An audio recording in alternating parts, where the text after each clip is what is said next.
एक बड़ा ही ईमान अफरोज़ वाक़या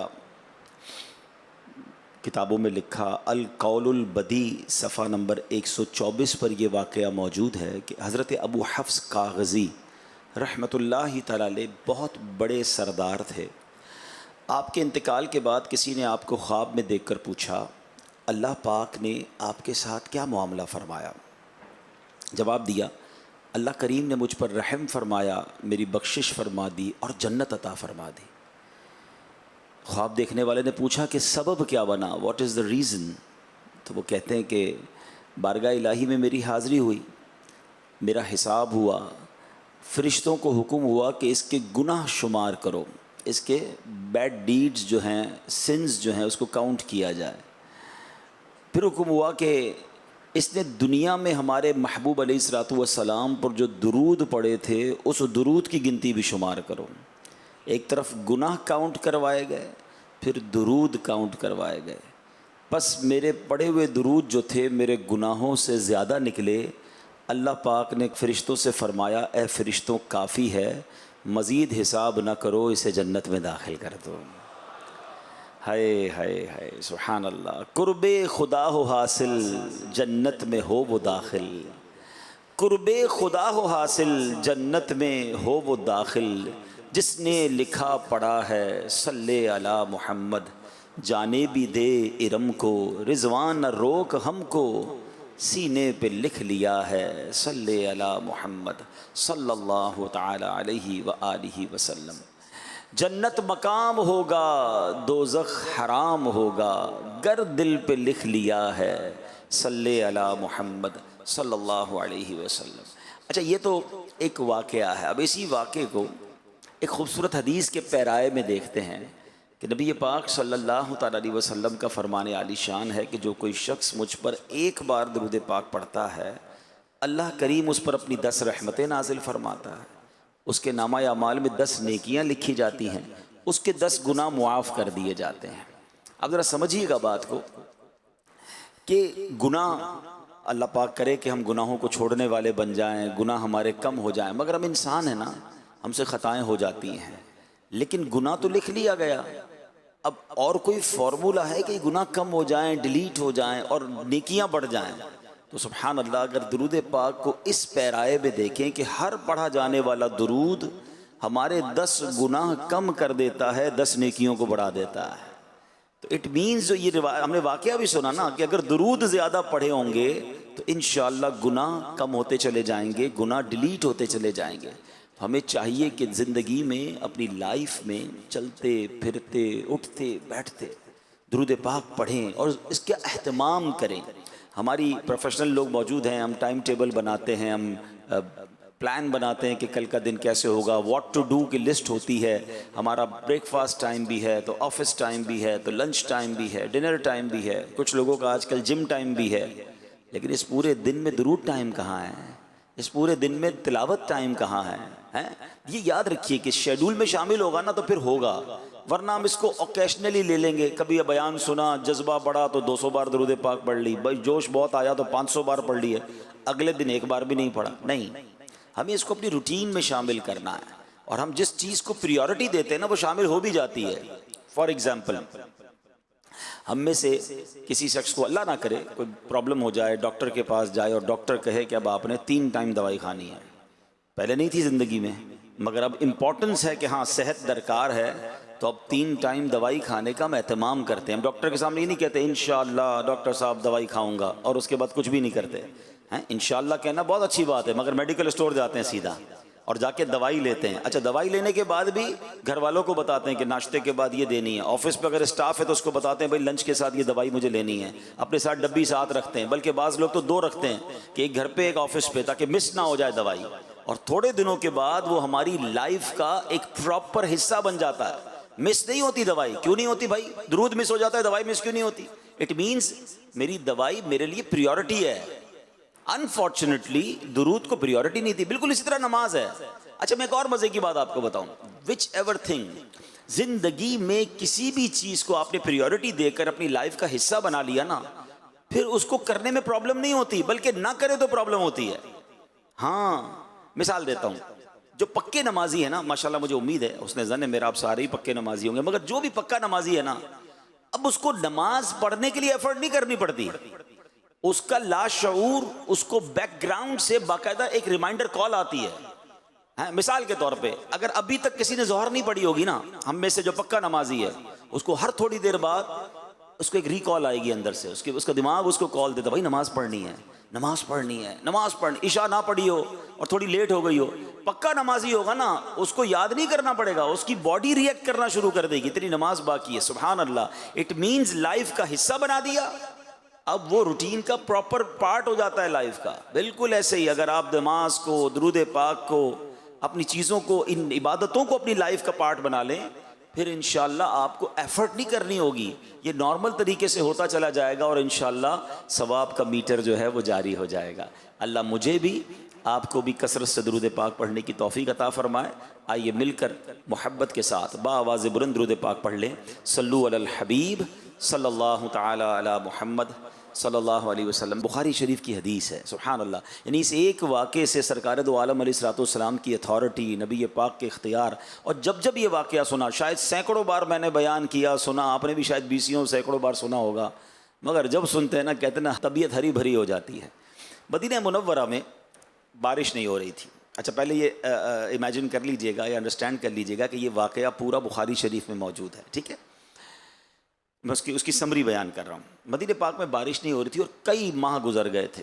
तो नबी पाक अलैहिस्सलाम जुम्मे का खुतबा दे रहे हैं, एक सहाबी खड़े हो गए, कहते हैं या रसूल अल्लाह सल्लल्लाहु अलैहि वसल्लम, बारिश नहीं हो रही है, हमारे मवेशी भी प्यासे हैं, हमारे खेत भी सूख गए हैं, या रसूल अल्लाह अनाज भी नहीं है, करम फरमाइए, दुआ कीजिए बारिश हो जाए। सरकार दो आलम अलैहिस्सलाम ने हाथ उठाए और अल्लाह की बारगाह में दुआ करना शुरू की।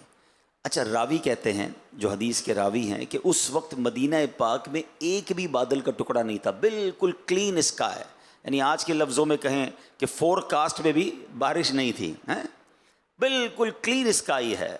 मगर नबी पाक ने दुआ फरमाई। ऐसा नहीं हुआ कि दुआ के 2 घंटे 4 घंटे बाद बारिश हुई, ड्यूरिंग दैट दुआ बड़े बड़े बादल आना शुरू हुए। रावी कहते पहाड़ जैसे बादल आना शुरू हुए। अभी प्यारे आका मिंबर से उतरे नहीं कि मूसलाधार बारिश शुरू हो गई। अच्छा, इतनी बारिश हुई कि नबी पाक जब मिंबर से उतर कर नमाज के लिए तशरीफ़ लाए ना, तो आप अलैहिस्सलाम की दाढ़ी मुबारक से भी बारिश के कतरे टपक रहे थे, यानी इतनी बारिश। अच्छा, जुम्मे की नमाज तो हो गई, मगर बारिश ना रुकी, पूरा दिन बारिश, सैटरडे बारिश, संडे बारिश, मंडे बारिश, ट्यूसडे, वेडनेसडे, थर्सडे, अगला फ्राइडे दोबारा जुम्मा आ गया, बारिश रुकने का नाम ना ले।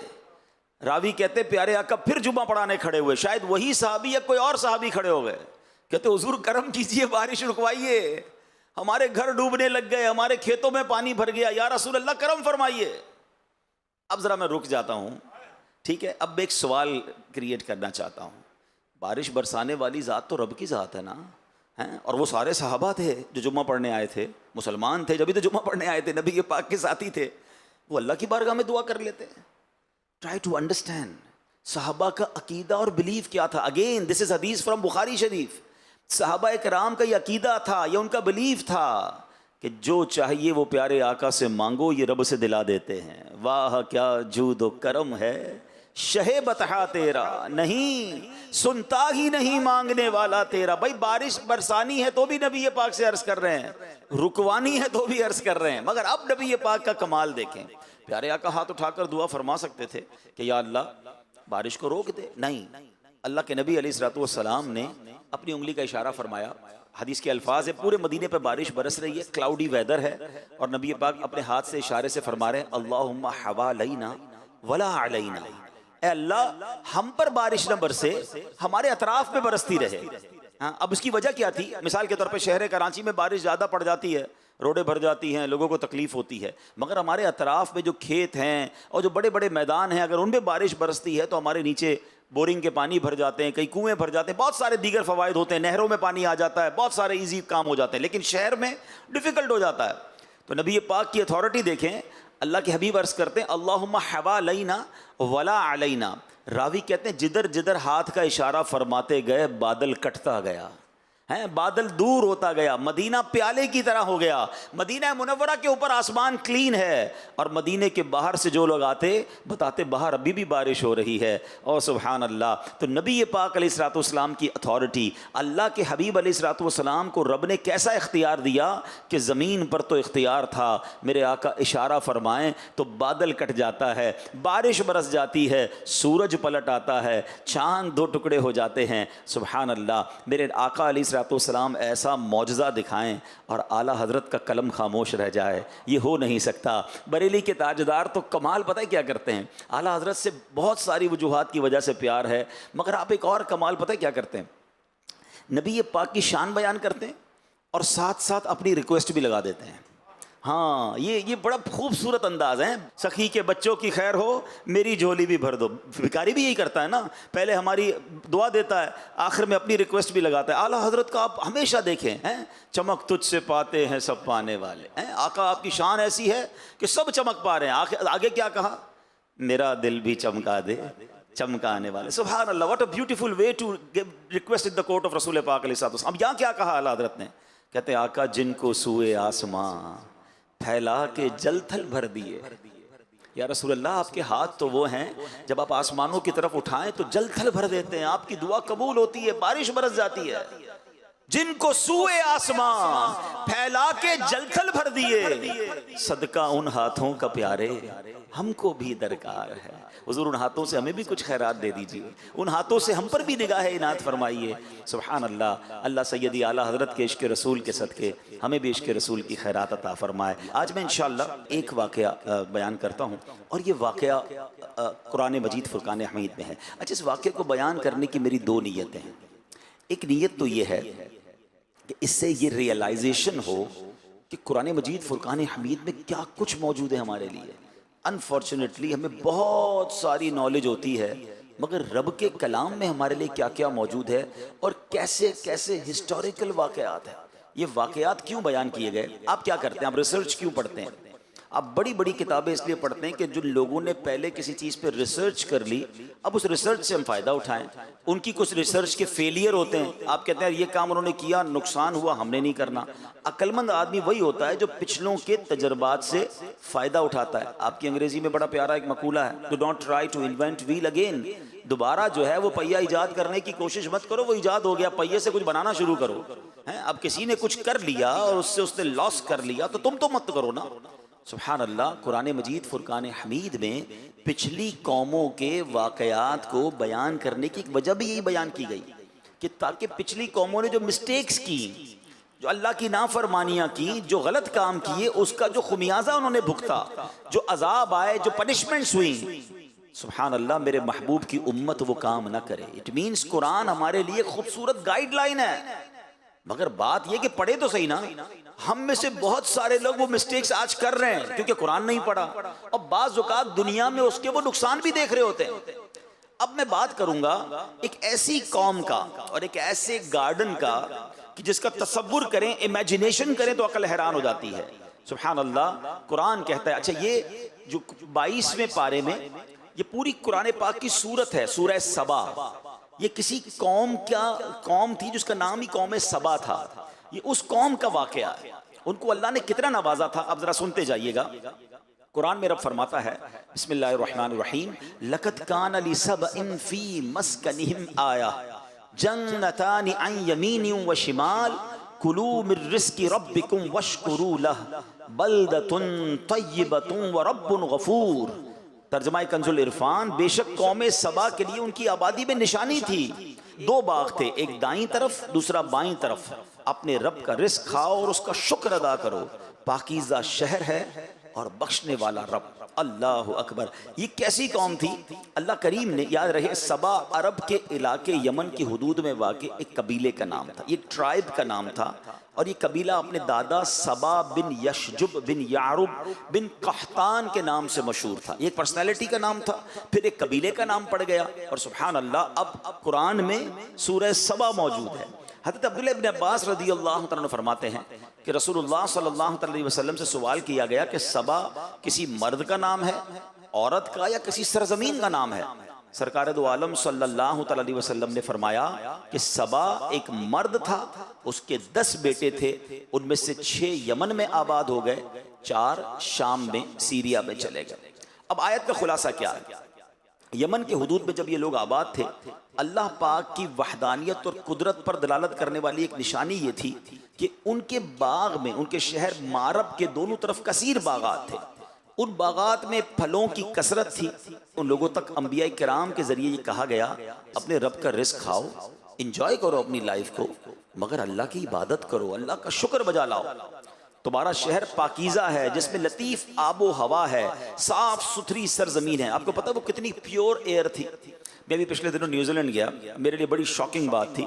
ये ज़रूर पता था कि वहाँ की आबो हवा बड़ी अच्छी है, मगर मुझे बताया गया कि न्यूजीलैंड की हवा जो है या फिजी की जो हवा है वो बाकायदा केन्स में पैक करके कई मुल्कों को एक्सपोर्ट की जाती है। मैं समझा मेरे साथ कुछ मजाक कर रहे हैं लोग, कह रहे हैं नहीं अब्दुल हबीब भाई ऐसा ही है। चाइना में आप देखें कि ये बाकायदा जो $1 में $2 में न्यूजीलैंड की हवा मिलती है, लोग उसको स्मेल करते हैं। मुझे फिर भी यकीन नहीं है, फिर मैंने इंटरनेट पर सर्च किया तो वाकई ऐसा था कि आज भी प्योर एयर की इतनी वैल्यू दुनिया में है कि कई लोगों को ये क्रेज़ होता है कि हम साफ़ सुथरी हवा लें और हम अपने, और मैंने वहाँ देखा लोग बड़ी लॉन्ग लाइफ जीते हैं, हवा बड़ी अच्छी होती है, सेहतमंद रहते हैं। मगर कुरान कहता है सबा के लोगों के पास जो शहर था ना, उस शहर की हवा ऐसी थी जिसमें कोई मच्छर ही नहीं था, कोई मक्खी नहीं थी, कोई खटमल नहीं था, सांप बिच्छू कोई नहीं था, बल्कि पाकीज़गी का आलम यह होता कि कोई दूसरे शहर का आदमी उस शहर से सिर्फ गो थ्रू कर लेता, गुजर जाता, तो अगर उसके जिस्म पर कोई जुएं या कीड़े होते वो भी मर जाते थे। इतनी प्योर एयर अल्लाह ने दी। अल्लाह अकबर। फरमाया अब इस नेमत पर अल्लाह ने ऐसी आबो हवा, इतने जबरदस्त बागात का आलम यह था, कोई शख्स अपने सर पे टोकरा उठाकर उन बाग से गुजरता था तो खुद ही बाग से फल गिरकर उसके टोकरे में भर जाते थे। इतने शानदार फल, ऐसी आबो हवा, उन्हें बार बार पैगाम दिया गया कि अब अल्लाह का शुक्र अदा करो, अल्लाह की नेमतें इतनी शानदार मिली हैं, आजिज़ी इख्तियार करो, शुक्रगुजार बन जाओ। मगर उन लोगों ने क्या किया? उन लोगों ने, कुरान कहता है, तो उन्होंने मुंह फेरा तो हमने उन पर जोर का सैलाब भेजा। उनके बागों के एवज 2 बाग उन्हें बदल दिए, जो कड़वे फल वाले और झाव वाले और कुछ थोड़ी सी बेरियों वाले थे।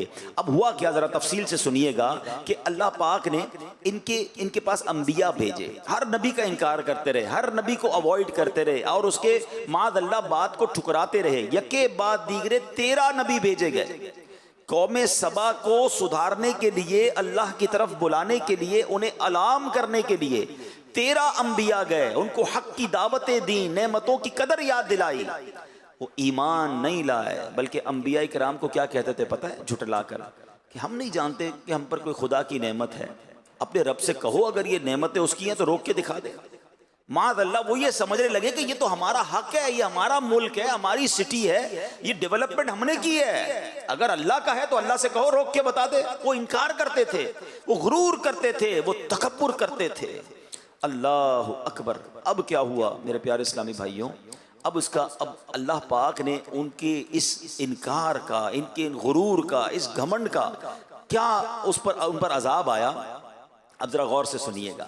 जब उन लोगों ने बहुत ज्यादा इनकार किया ना, तो अल्लाह करीम ने उनके पास हम्माद, और इनकी कौम ये हम्माद कौम कहलाती थी, उनका तुग़यान बढ़ गया, इस्यान बढ़ गया, तो अल्लाह पाक ने सैलाब भेजा। ऐसा सैलाब आया कि इनके बाग, इनके अमवाल, इनके बागात सब कुछ उसमें गर्क हो गए, पूरी बस्ती रेत के तोदों में दफन हो गई।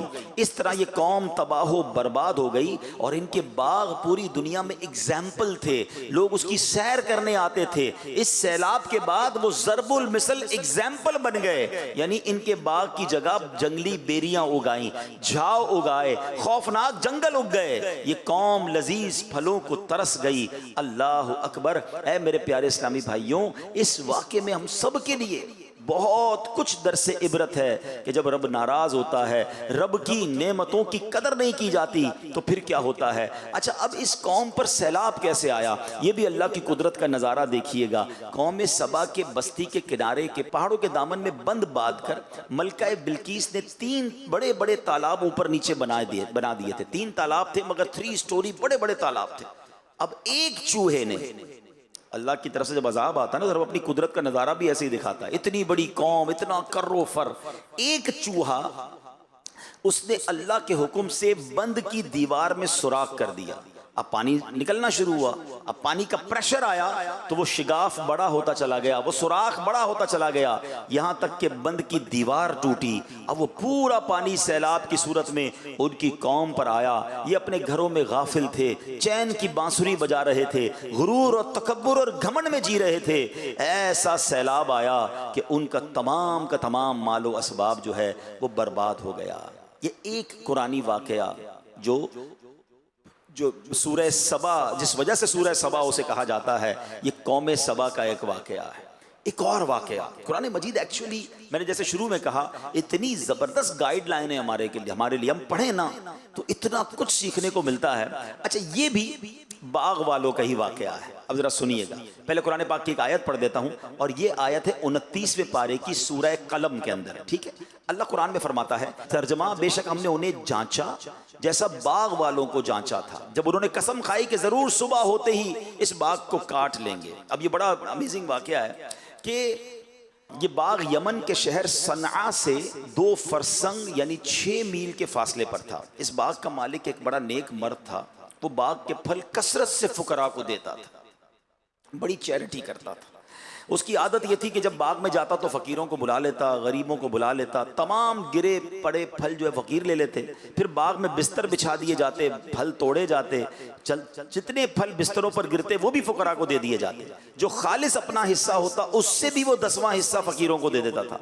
इस तरह खेती काटते वक्त उसने बहुत सारे फ़करा के हुकूक मुकर्रर किए हुए थे कि जब भी खेती कटेगी फ़कीरों को इतना दिया जाएगा, इतना फ़ीसद दिया जाएगा, बांटा जाएगा। बड़ा सखी आदमी था। उसके इंतकाल के बाद उसके 3 बेटे वारिस थे उसके। अब बेटे अब्बू की चैरिटी देखते थे, होना तो ये चाहिए था कि लेगेसी में अपने बाप की सखावत को कंटिन्यू करते।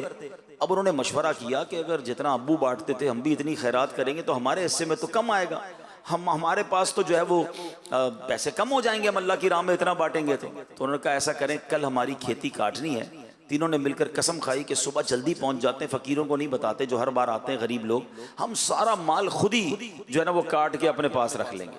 सुबह अर्ली मॉर्निंग वो पहुंच गए अपने बाग। अल्लाह अकबर। फिर क्या हुआ, जब बाग में पहुंचे तो अल्लाह के हुक्म से रात एक आग उस बाग में आई और सुबह तक वो सारा बाग जल कर सिया हो गया। ठीक है, जब सुबह ये अपने बाग में पहुंचे ना तो कहने लगे हम किसी और बाग में आ गए हैं, ये तो बाग है ही नहीं, यहाँ पर तो सब जल के खाराख हो गया है, हम गलती से रास्ता भूल गए हैं। मगर आस पास की दीवारों और तमाम चीज़ों की जब निशानियां देखी तो कुरान कहता है इन्हें एहसास हो गया कि ये तो हमारा ही बाग था। और अब उन्हें एहसास हुआ कि हमने बुरी नीयत की, हमने अल्लाह की राह में खर्च करने से हाथ रोकने की नीयत की, हमने अल्लाह को नाराज किया और हमारा सब कुछ चला गया। उन लोगों ने फिर अल्लाह की बारगाह में रो रो कर तौबा की। तवील वाक़या, मैं उसको समराइज कर रहा हूँ। उन्होंने रो रो कर तौबा की। एक भाई कहता है कि मैं तुम्हें नहीं कहता था कि अल्लाह की तस्बीह क्यों नहीं करते, बुरे इरादे से तौबा क्यों नहीं करते, अल्लाह की नेमत का शुक्र क्यों नहीं बजा लाते। अब सब एक दूसरे की तरफ देखने लगे, रोने लगे कि वाकई हमसे मिस्टेक हो गई, हमने अल्लाह को नाराज किया, हमारा सब कुछ चला गया। हम अल्लाह की राह में थोड़ा देते थे, अल्लाह मल्टीप्लाई करता था, मगर हमने तो सभी ज़ाया कर दिया। अल्लाह अकबर। अब सब ने अल्लाह की बारगाह में तौबा की। सुभान अल्लाह। तफसीर कुरान में लिखा अल्लाह ने उससे बेहतर बाग उन्हें अता फरमा दिया। तौबा कबूल फरमाई और उससे बेहतर माल अता फरमाया, उसमें भी कसीर पैदावार होनी शुरू हो गई। These are the two beautiful incidents from Quran मजीद फुरकान हमीद। एक सूरह कलम में और एक सूरह सबा में। दोनों का मैसेज क्या है? मैसेज ये है कि मेरे पास जो कुछ है ना वो मेरे अल्लाह का है, मेरे पास अपना कुछ भी नहीं है। कभी कभी इतराना नहीं, कभी घमंड नहीं करना, मेरा नाम हो गया है, मेरी शोहरत हो गई है, मेरे पास पैसे आ गए, ये सब मैंने कमाया है, मैंने पहले स्टडीज की थी जनाब, अच्छे नंबरों से मैंने पास किया था, फिर मैंने एंटरप्रेन्योर के तौर पे काम शुरू किया, छोटी सी जॉब से काम शुरू किया, तरक्की करते करते आज मैं कंपनी की इस पोजीशन में हूं। वॉट एवर डिड, मैंने किया ये सब? मैंने कुछ नहीं किया। जो कुछ है मेरे रब का है।